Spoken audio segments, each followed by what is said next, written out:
Educação. Você sabe como funciona esse processo de gestão?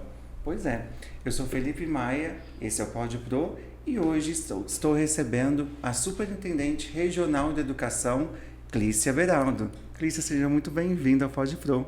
Obrigado, Felipe, pela oportunidade, né? E pelo bate-papo aqui que nós teremos. Bacana. Bom, antes de começarmos, resumidamente, o que é a educação para você?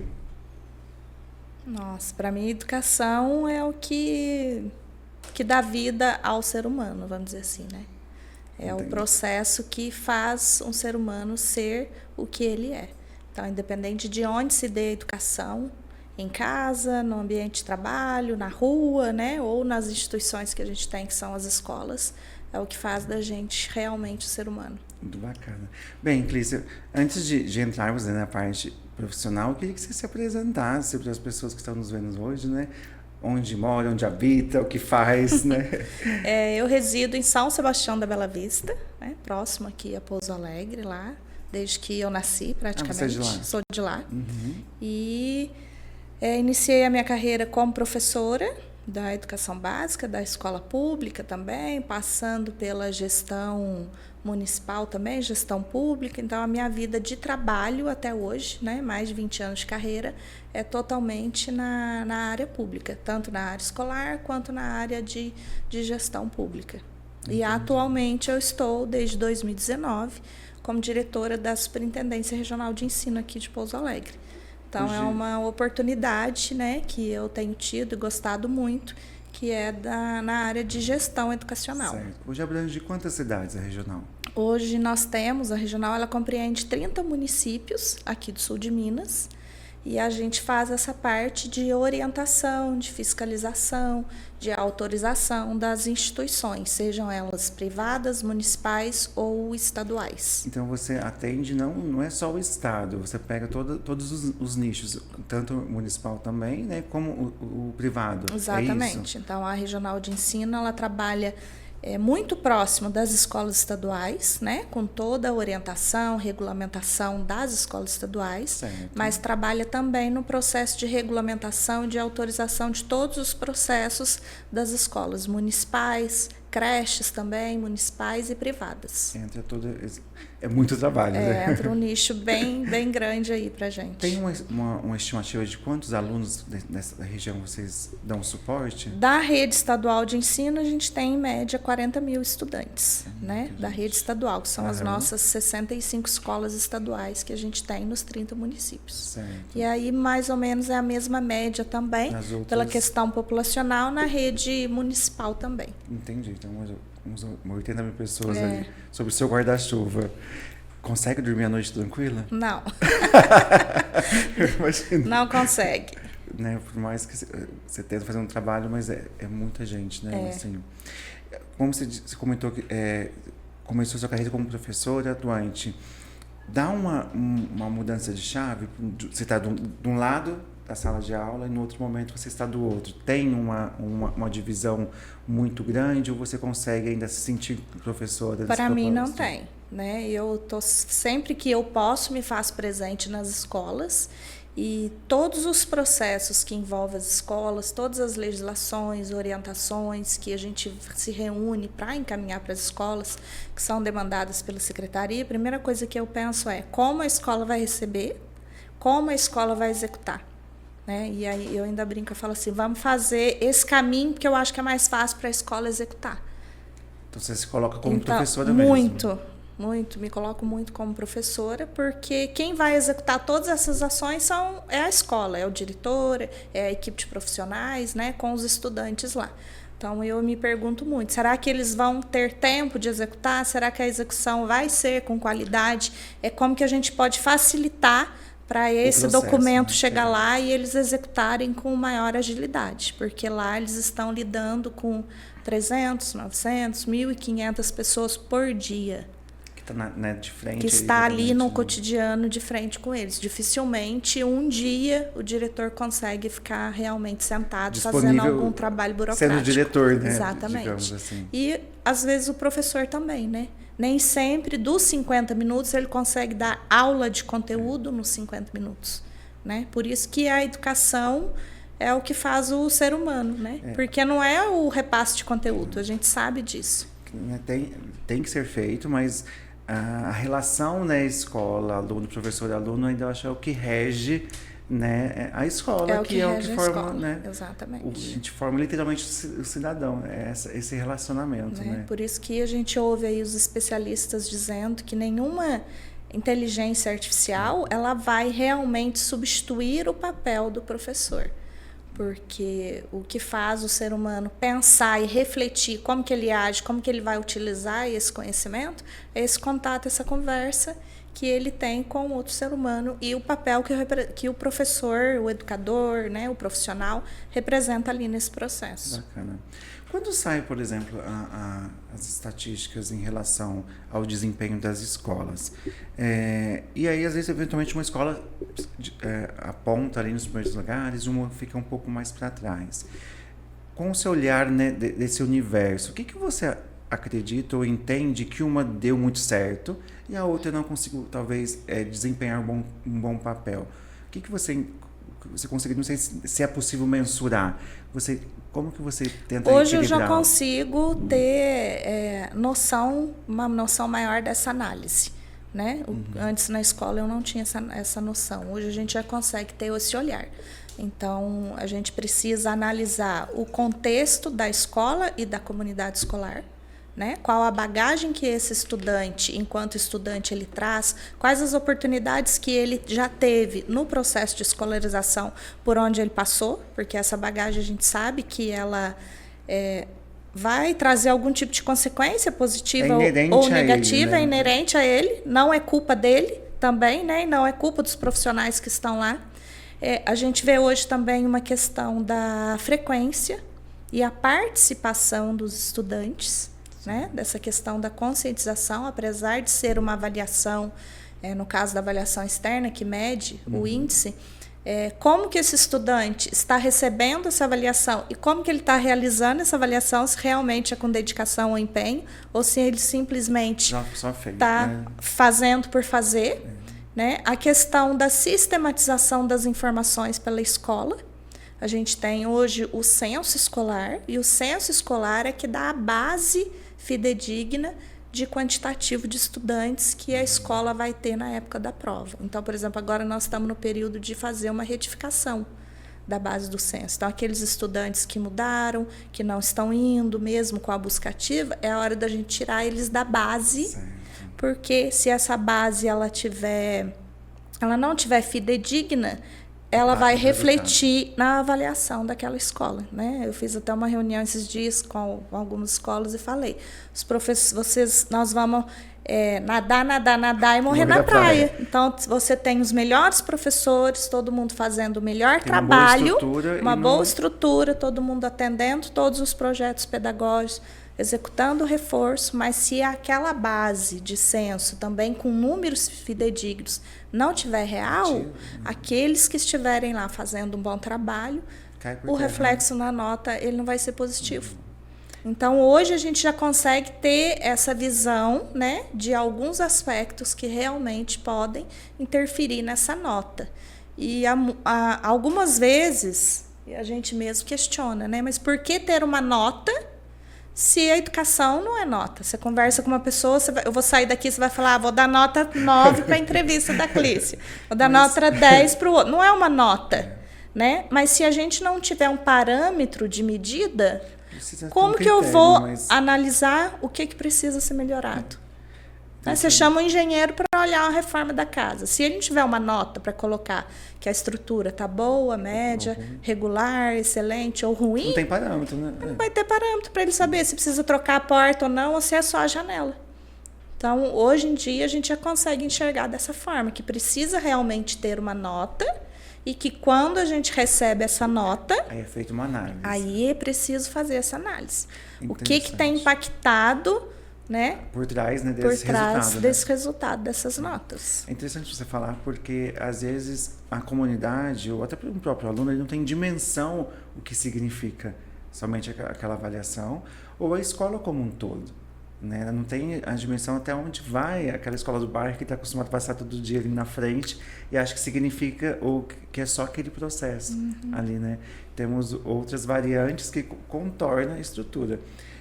Porque, eventualmente, uma escola apresenta determinados números que são positivos e a outra nem tanto. Mas eu acredito nisso também, que é um resultado de um montante de ações. Um conjunto de ações. Para chegar na dita, essa escola é boa, né? E essa escola precisa melhorar. Apesar que eu acredito que é responsabilidade não só nossa enquanto instituição, mas tanto do aluno quanto dos pais, a comunidade tem que estar presente na escola. Hoje você tem a secretaria, ela trabalha junto com a comunidade, ela tem ações voltadas para essa ligação? Sim, a gente tem muitas ações, né? Principalmente a escola pública.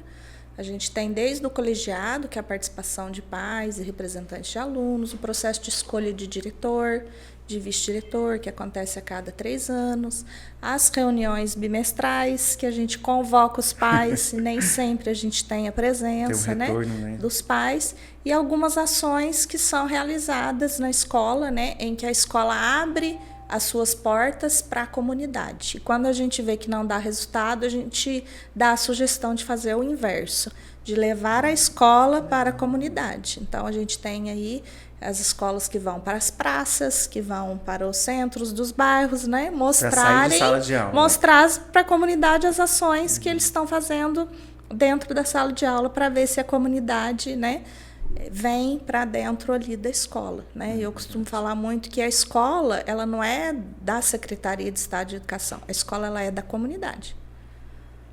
É dela e para ela, é dela, né? E para ela, e ela vai ficar lá enquanto a comunidade estiver lá, enquanto tiver estudante, ela está lá para atender aquela comunidade. Então, nada mais justo do que a comunidade abraçar essa escola também, né? Então, a gente tem uma boa participação da comunidade em apoio, em projetos de muitos órgãos públicos também que vão para dentro da escola fazer esse trabalho, mas ainda temos muita falta dos responsáveis, dos estudantes estarem presentes na escola, né? A escola, ela não chama os pais para falar mal do aluno, e de maneira alguma não é essa a intenção, né? Igual quando a gente chama um diretor, uma escola que está com uma nota baixa, eu falo assim, não é para falar mal, mas é para servir de alerta. Olha, eu estou te alertando que está acontecendo isso, está indo por esse caminho. É isso mesmo? É dessa forma mesmo que vocês pretendem? Né? Então, na verdade, não é um caráter alerta. Punitivo, né? Não. Até porque a escola não trabalha com nenhum tipo de punição, né?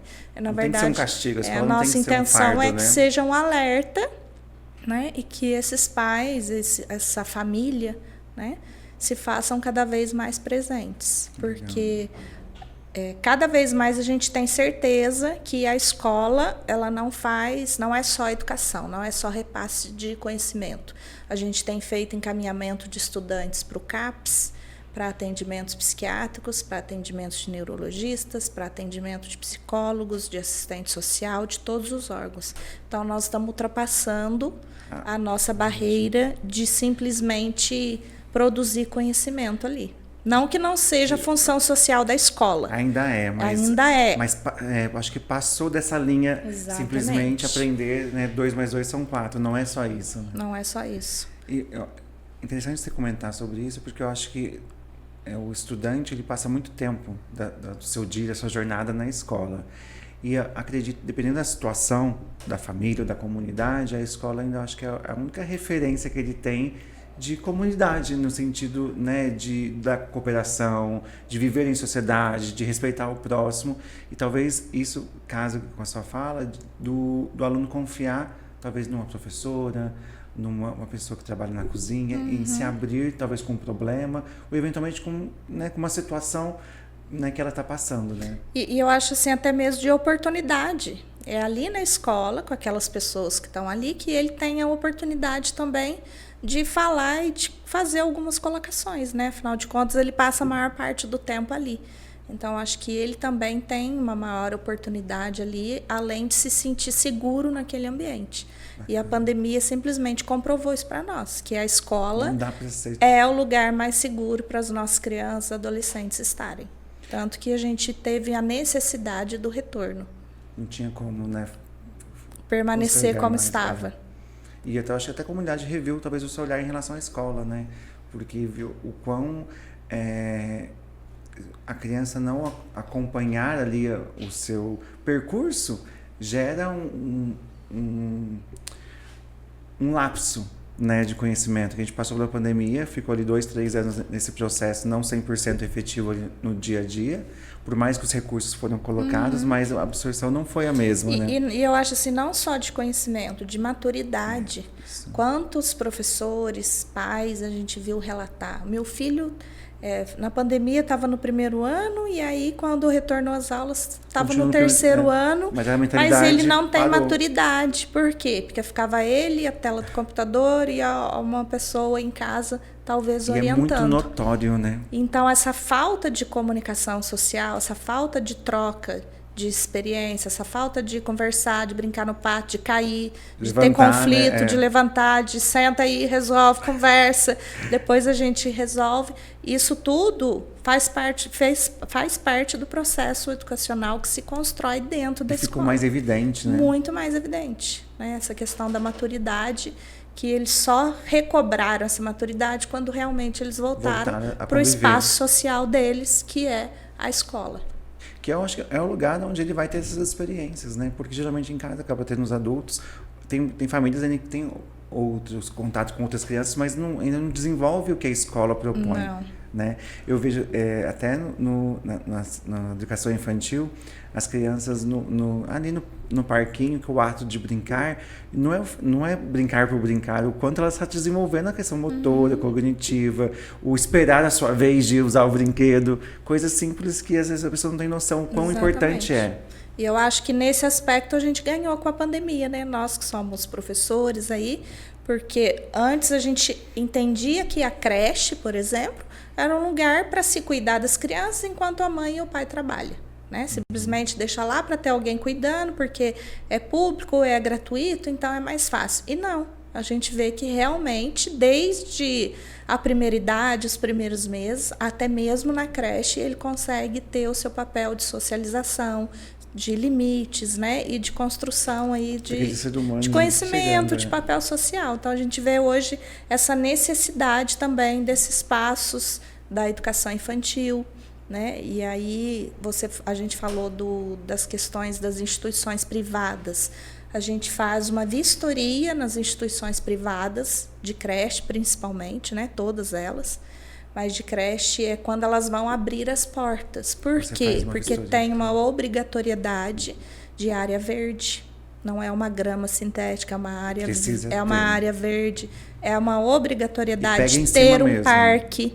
É uma obrigatoriedade de ter uma área com sol para aquelas crianças estarem diariamente. Então, não é abrir uma casinha e achar que vai virar uma creche, duas janelas e falar que aquilo ali vai ser uma creche.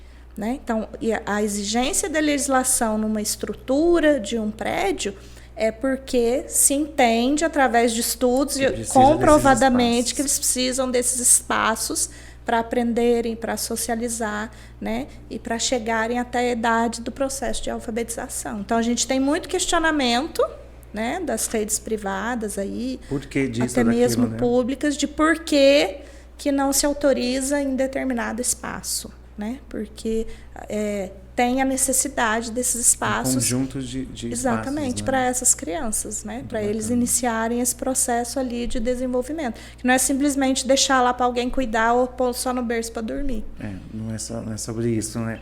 É porque talvez uma família que não tem tanto conhecimento é o ato de deixar a criança ali que eu preciso trabalhar. E é normal, né? Faz parte, eles isso não também. terem esse conhecimento, porque estando ali eles entendem que está seguro. Mas a partir do momento que é um centro de educação infantil, é educação. O foco ainda é O foco é a educação. Então, para prover para ele a educação, a socialização, para ele aprender, ele precisa desses espaços adequados. Então, aí cabe a nós, que somos o órgão regulador, mostrar para esses diretores, esses gestores que são necessários esses espaços e o que vão acontecer ali naqueles espaços, né? Qual a necessidade.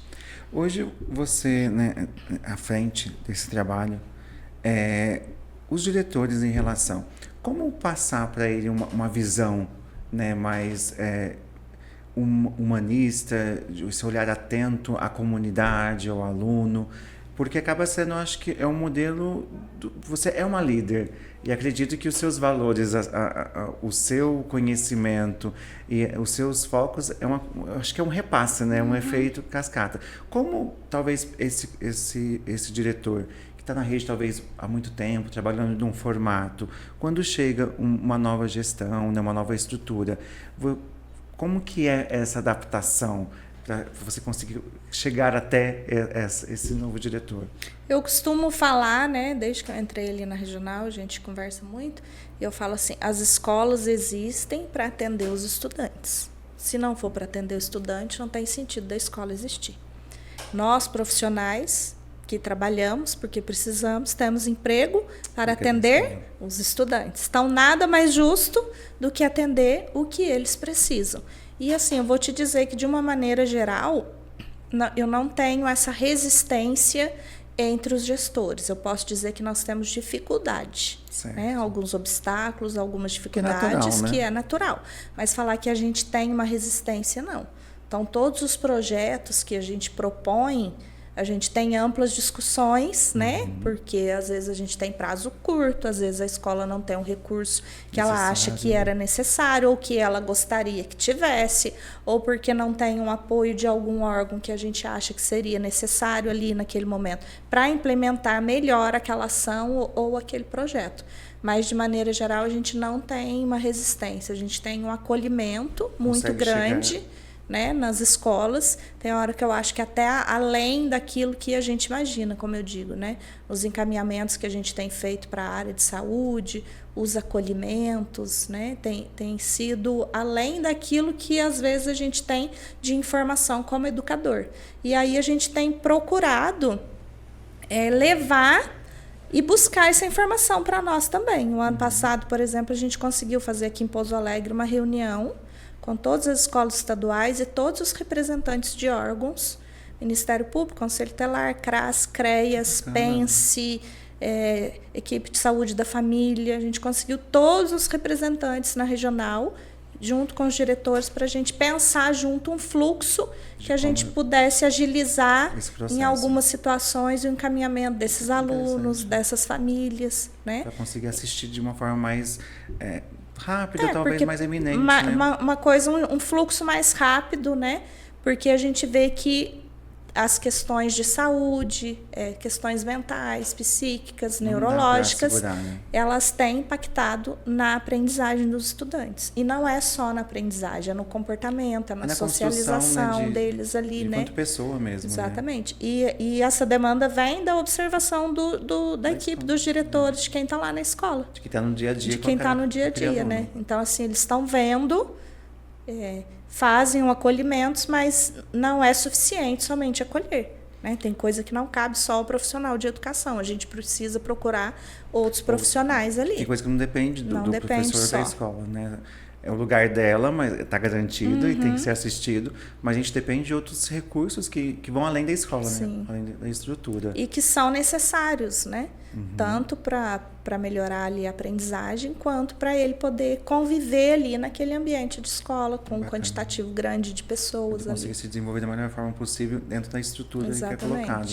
Hoje, as redes sociais, né, estão aí, é um caminho sem volta, né? Não tem como a gente desassociar das redes sociais. E eu acompanho a rede do CRE e eu vejo cada escola com projetos tão bonitos que eu fico assim, gente, a gente tem um certo preconceito, a comunidade ainda tem uma separação, acho que é só a escola particular que está ali, e não vejo tanta coisa, material boa.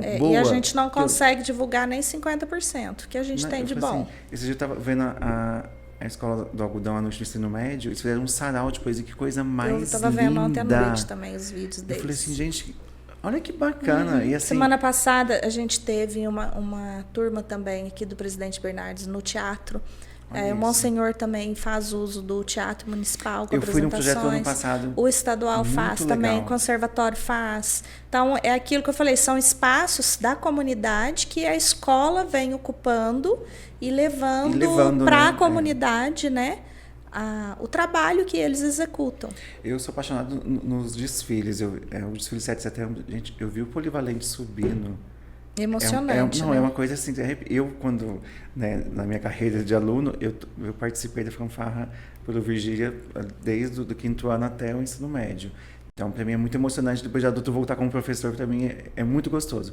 Mas eu vi uma escola, eu falei assim, gente, onde estava isso? Guardado isso, né? Isso. Parece que estava guardado na caixinha e saiu do nada. Não, o engajamento né, dos alunos tocando, as meninas na frente. Não, é uma escola, claro que outras também, mas chamou muita atenção. E por trás disso está, né, a dedicação, como você falou, de voluntários, dos profissionais, mesmo não sendo, vamos dizer assim, uma grade curricular. Não tem desfile na grade curricular, não tem fanfarra na grade curricular. Então, eles fazem, é um projeto que eles fazem, né? Porque eles entendem que vão mostrar as habilidades deles para a comunidade. Uhum. Né? Hoje, a educação integral ela já faz parte das escolas. Como é que está esse processo de adaptação dessa demanda? A educação integral hoje ela está prevista no Plano Nacional de Educação, né? E, consequentemente, no Plano Estadual de Educação também. Então, nós temos uma meta aí que pelo menos 50% das nossas matrículas sejam da educação integral. Nossa. E aí você me pergunta, qual a maior barreira? A maior barreira é as famílias. Sério? Eles vão no Ministério Público, não sei na onde, pedir, determinar que retirem o filho da matrícula do integral. Por essa eu não esperava. Juro, eu tenho vários, não é só uma situação dessa. Né? Então, a gente tem... Brigar para o filho sair da escola. Exatamente, a gente tem uma campanha anual que a gente faz com as escolas para ofertar vaga da educação integral, especialmente no Fundamental 2, que é do 6º ao 9º ano, né? E também no ensino médio. Então, a gente faz uma campanha com os pais, com os estudantes, mas, infelizmente, a nossa campanha está meio devagar por conta dessa questão da valorização da educação integral, do reconhecimento da educação integral por parte das famílias. A gente tem a impressão que eles entendem que de 1º ao 5º ano, ok, que o meu filho não pode ficar sozinho em casa, porque ele é muito pequenininho. Então, vou deixar ele no integral. No 6º ano, ele não quer mais, porque ele já está maior, e vai ficar lá em casa no celular, na televisão, ele já pode ficar na rua. Então, meu filho decide, eu também não quero bater de frente com ele. Vai ter trabalho, né? E aí, os pais vão lá e atendem, vamos dizer assim, à vontade dos filhos, né? Mas a gente tem... Né? O Polivalente, por exemplo, é uma escola que esse ano acho que ele está com 7º e 8º, ano que vem ele vai ter 6º, 7º, 8º e 9º de integral, vai ter as 4 turmas. Aqui em Pouso Alegre a gente tem o Presidente Bernardes, que é o ensino médio todinho, somente o ensino integral técnico. E a gente teve uma dificuldade no início também, até que os estudantes conhecessem o que é a metodologia da educação integral.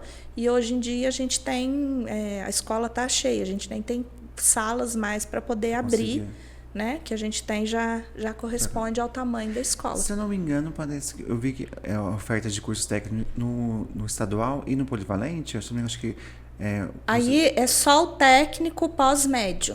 Ali não é educação integral. Não é com a educação integral, é aquele que é só à noite, certo. Né? Para o aluno que faz o médio de manhã e volta à noite, ou aquele que já ou terminou. Comunidade. Que é o técnico também, que é um programa que a gente tem da Secretaria de Estado de Educação. É ofertada pela escola mesmo. Pela escola, pela secretaria. No caso do Presidente Bernardes, é a educação, o ensino médio integral mesmo. Então, ele vai de manhã e à tarde, e tem a grade que é técnica já integrada. Faz parte do currículo dele. É um currículo, ele forma com tudo, digamos assim. É um currículo assim. Diferenciado, que entra projeto de vida, aí tem os clubes de protagonismo também, que os estudantes se reúnem normalmente após o almoço E aí eles têm uma hora ali após o almoço que eles se dividem em clubes de protagonismo de acordo com as habilidades deles. Então, clube de protagonismo da música, clube de protagonismo da estética. E aí ali eles fazem trabalhos em grupo para desenvolverem essas habilidades que eles têm interesse. Né? Então, a gente tem hoje na Regional de Ensino 11 escolas que têm o ensino médio integral e mais as escolas que têm o fundamental integral também, que é por adesão. Né? Então, havendo interesse, a gente consegue implantar e mobilizar com tranquilidade, né?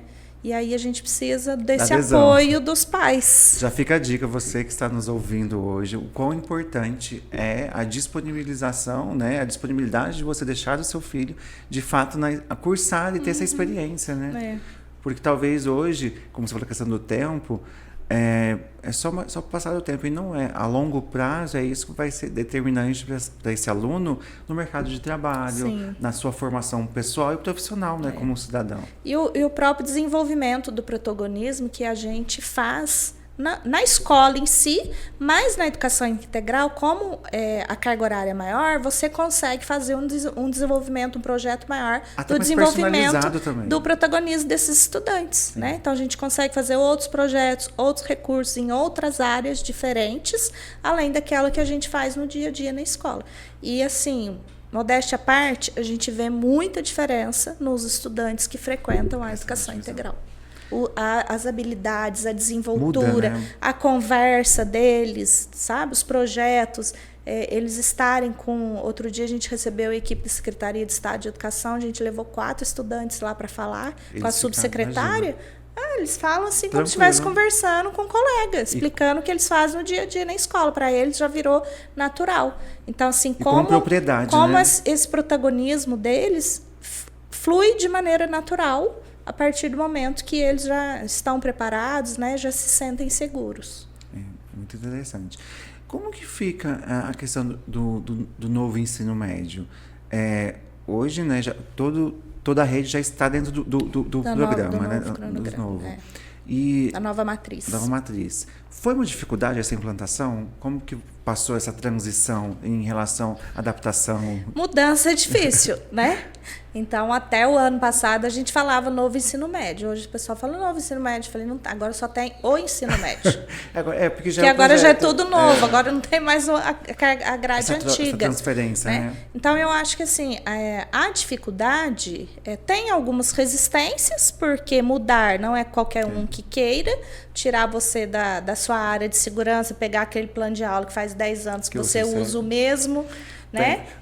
Essa é uma pauta para Não é fácil, mas de maneira geral, assim, o primeiro ano a gente fica um pouco perdido e aí depois a gente já pega a linha, já pega o horizonte. Aquela escola deu certo com um projeto de vida, aquela lá aplicou tal itinerário de educação financeira, deu certo, aquela ali aplicou o itinerário tal, funcionou. A gente já pega uma de cada exemplo, transforma em oficina e faz as capacitações com as equipes das escolas. Aí deixa acontecer. Flui que é uma maravilha. Agora já está todo mundo adaptado. Eu entrei justamente o primeiro ano que foi na entrada. Eu posso dizer que eu sou entusiasta. Eu acho muito interessante. Eu acho que esse olhar diferenciado do aluno na construção dele como um todo e não só esse caminho, eu acho que você dá outras oportunidades. Mas o novo nunca é fácil, né? É fácil. É claro que tem há controvérsias, especialistas a favor ou contra, né? Não cabe a gente ali, até porque é uma questão de legislação, então a gente não se discute. Exatamente. Cumpra-se, né? Cumpra-se. E aí é aquilo que eu falo, já que é para cumprir, vamos procurar a melhor forma. Qual que é um caminho mais fácil, mais tranquilo, que vai dar trabalho, mas vai ser mais tranquilo da gente cumprir? Vamos fazer assim, vamos tentar dessa forma. Se não der certo, próximo ano, próxima vez, a gente tenta de outra forma, muda o percurso, né, para poder chegar lá no destino que a gente precisa. Porque sentar e ficar reclamando não vai resolver, o tempo só vai passar. Então, vamos para frente. Você está desde 2019, né, atuando nessa regional, função. Sim. É claro, a educação é um processo moroso no sentido que é uma construção, não é hoje, eu mudei esse copo de lugar e resolvi o problema. Não é assim que funciona. Mas tem alguma escola que você pode falar, olha, eu cheguei e ela estava dentro dessa forma. Hoje ela já está dessa forma. Tem? Talvez eu te coloque numa sinuca agora, né? Mas eu tenho aqui em Pouso Alegre uma escola, não vou falar o nome, né? Agora... Tem uma escola aqui que quando eu cheguei na regional, a gente tinha uma atuação muito intensa da polícia militar lá dentro. Sério? Pelas situações de violência cotidiana e diária entre os estudantes. Dentro da escola? Entre os estudantes mesmo, que são da própria comunidade, e até dos estudantes para com os profissionais. Então, assim, diariamente, de eu chegar a receber no mês 4, 5 vezes a visita da polícia, procurando junto com a gente, né? O que a gente vai fazer para resolver? Vamos pôr uma grade no meio? Vamos separar o recreio em 3 com uma grade? Eu falei, mas aí não vai ser escola. Aí nós vamos perder imagina um pátio com 3 grades. Imagina. Essa turma anda por aqui, essa turma... Eu falei, mas aí não vai ser escola, vai perder o sentido. Não tem, né? Então, a gente conseguiu, e aí eu quero fortalecer a questão da importância da gestão escolar. Né? A gente fez teve uma mudança na gestão escolar, com essa mudança do perfil da equipe gestora toda, né? A gente conseguiu olhar diferente para a comunidade escolar, buscar parcerias diferentes e melhorar o clima escolar. Né? E eu falo que você pisa no portão da escola, o clima escolar é outro. Não tem mais problemas? Tem problemas, ainda tem questões de violência, né? Ainda tem os conflitos existentes, mas é uma questão que o perfil da gestão escolar, o olhar, e eu acho que essa questão da gestão escolar, entender aonde a escola está inserida e o que essa comunidade precisa. O que essa comunidade... Fato, eu, por exemplo, trabalhei no Virgílio Pascoal também, né? Desde 2016. Trabalhei lá na minha cidade, em São Sebastião da Bela Vista. São comunidades escolares totalmente diferentes. Distintas, né? E eu não tive dificuldade nenhuma de trabalhar no Virgílio. Foi fácil, foi mamão com açúcar? Não. Né? Tivemos muitos problemas. Mas o que eu cheguei lá e eu já comecei a entender? O que a comunidade precisa? Precisa de encaminhamento médico, precisa de orientação, precisa de informação. Né? Porque tudo que você pergunta, as famílias não sabiam, não tinham acesso, não tinha como chegar naquele acesso. Então, era isso que eles precisavam. Por outro lado, precisavam também de limite, de regra, que eram coisas que eles não tinham, né? Que as próprias famílias não tinham. Então, o portão da escola ficava aberto 24 horas. Para eles entrarem a hora que eles quiserem. Então, tem horário. Não é uma sala de visita. Não é uma sala de visita. Aqui é uma escola, tem que ter segurança. E para ter segurança, tem que ter controle de quem entra e quem sai. E tem que ter horário. Então, a gente precisa entender. E aí, eu ressalto essa questão da comunidade escolar que a gente melhorou. A aprendizagem da escola. Né? Melhoramos o clima escolar, consequência, os resultados mesmo continuando tendo problemas, mas a gente diminuiu esse conflito escolar, entendendo, né, que a escola está ali para atender a comunidade, mas está ali também para fazer o papel social dela, que é mostrar, tem limite, tem horário de entrada, tem regimento, precisa ser obedecido. Eu, enquanto professor, eu tento ser mais humano no sentido de acolhedor. Eu acho que o meu papel ali não é só chegar, a matéria é essa e acabou. E olhar, o que você não está precisando? Não estou dizendo de assistência financeira ou um recurso, mas de um olhar. Às vezes ele só quer um elogio para mudar ali a realidade dele, o contexto dele dentro dessa ação. E eu vejo o quanto, de fato, a educação ela muda. Só que o aluno da sala A não é igual ao aluno da sala B. Não dá para colocar todo mundo numa mesma sacolinha e achar que está tudo certo. Não dá para ser assim. Fácil não é. Né? A gente vai mudar o mundo? Não, mas eu posso mudar o meu mundo. O que eu tenho acesso? É isso. Exatamente. Eu consigo fazer a diferença. Fazer a diferença com os recursos e com o que você tem ali naquele momento, né? Então, fazer o melhor ali com o que a gente tem. E a gente não tem o melhor de tudo, né? Mas a gente tem muita coisa boa que a gente consegue utilizar para poder fazer realmente a diferença. E a rede é muito diversa, né? Acho que tem excelentes profissionais. Muitos excelentes profissionais. Como eu trabalhei no ensino superior, tinha-se uma divisão, digamos, desse lado da rua e desse lado da rua. E eu não conhecia, então eu só era de ouvir falar. Quando eu vim atuar, eu falei, gente, olha, se eu soubesse que era dessa forma, eu também não me procurei, eu já tinha vindo antes. Porque é muito gratificante, principalmente você pega uma idade de formação do adolescente, da criança ali, e você entrega, você pega, né, um ser inapto no sentido de sem habilidades, sem competências, e vai mudando e devolve para a sociedade, né, de uma outra forma. E o quão bonito eu, enquanto professor, de não é ser demagogo em relação, é de fato efetivo. Você vê a mudança e a evolução do adolescente, e a entrega que você faz de uma mudança de perspectiva, né? E assim, é uma mudança que a gente vivencia ela, não é uma filosofia. Não. Você chega, outro dia eu cheguei na Renner, na Riachuelo. Aí eu tava lá olhando uma banca de roupa, veio um menino e falou assim, Dona Clícia. Aí eu olhei, eu não conheci, né? Eu sou o fulano lá do bairro, a senhora deu aula pra mim lá em Bela Vista e tal, não sei o quê. Eu olhei e falei, como que se chama? Normalmente eu conheço a carinha, não lembro o nome, esse eu não conheci. Aí ele falou o nome. Ah, Alisson, mas a senhora não vai lembrar de mim. Falei, lembro, claro que eu lembro. Então, assim, se tá ali, olha pra você ver, né, trabalhando, te reconhece. Se te reconhece, é porque positivo. Alguma coisa boa você deve ter feito ali na vida dele. Ele não ia trocar uma palavra com você. Algum sentido para ele você deve ter feito. E a educação tem muito disso, né? Então, acho que assim, o que a gente espera e o que a pandemia reforçou para a gente é justamente esse olhar, mas não só olhar, né? Essa valorização da comunidade, entender que realmente a escola não está ali por legislação, porque ela tem que estar. Ela está ali porque aquela comunidade precisa dela. Se a gente construiu uma escola lá naquele bairro, é porque, na época, quem construiu entende a necessidade daquela escola naquele bairro. Ela não está ali simplesmente para ser um prédio. É só um prédio. Ainda temos realidade que a escola é o lugar onde aquela família, aquelas crianças se alimentam, de a escola ser o único lugar com uma refeição de fato subsistencial? Sim, ainda tem temos, essa realidade? Temos, e não são poucas, né? A gente acha que normalmente as escolas de bairros vulneráveis são as escolas que têm mais essa realidade, né?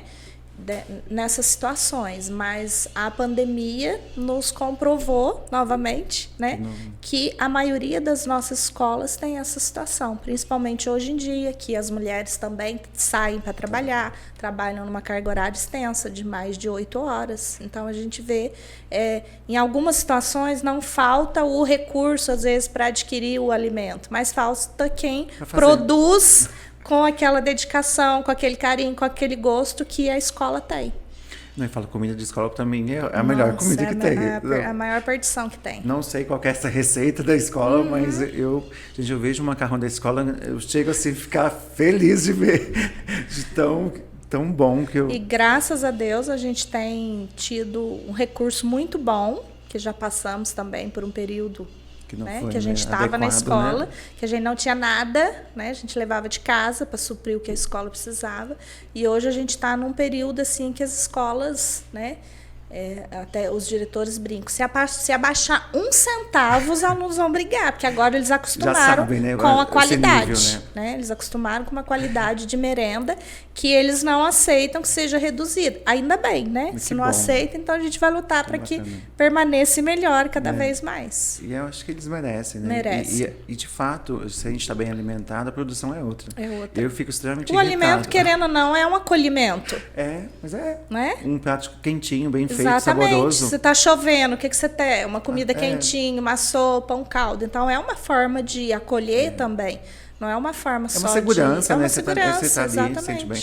E eu, sem comida, eu fico... Não me respondo por mim. A fome não é uma coisa... A parte boa da escola, que a gente conquista os alunos, principalmente do integral, ó. Integral tem café da manhã, um atrativo, almoço, café da tarde, fruta, suco, e o que ele precisa de fato, bolo, né? E talvez na casa dele não tenha essa diversidade. E nem o que eu falei, o tempo de ter esse cuidado de fazer esse preparo, né? Porque a gente sabe como que é o dia a dia. Então, talvez em casa você não vai ter ali com o horário regrado, certinho, né? Na mesa, só para você alimentar, levantar e voltar para a sala de aula. Então, faz a diferença e a gente tem visto essa diferença. Verdade.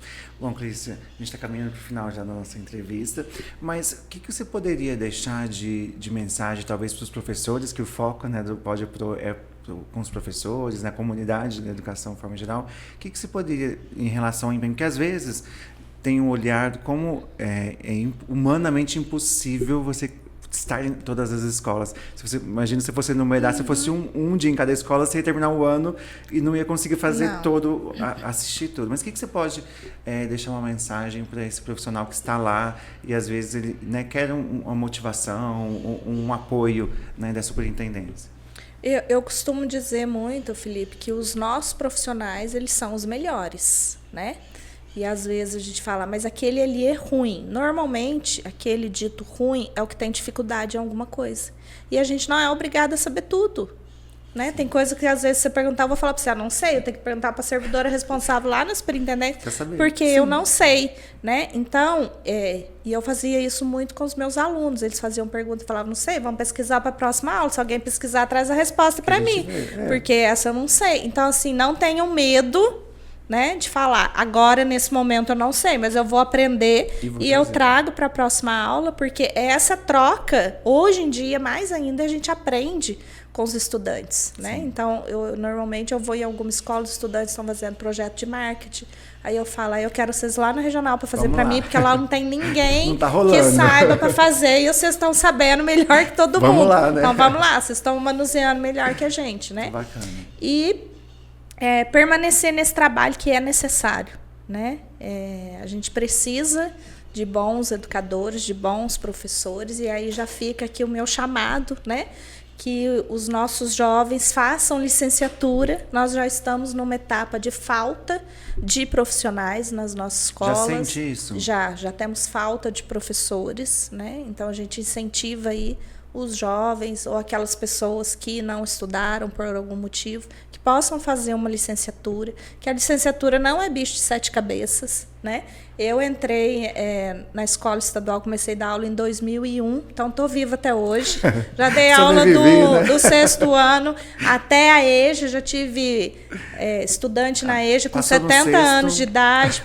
Eu sou apaixonada no 6º ano, sério? Amo de paixão aquela agitação, aquela loucura deles, aquela esperteza, né? Então, assim, a educação é um espaço em que a gente é feliz, é cansativo, né? Mas a gente sobrevive. Então, que esses bons profissionais que sintam-se abraçados, né?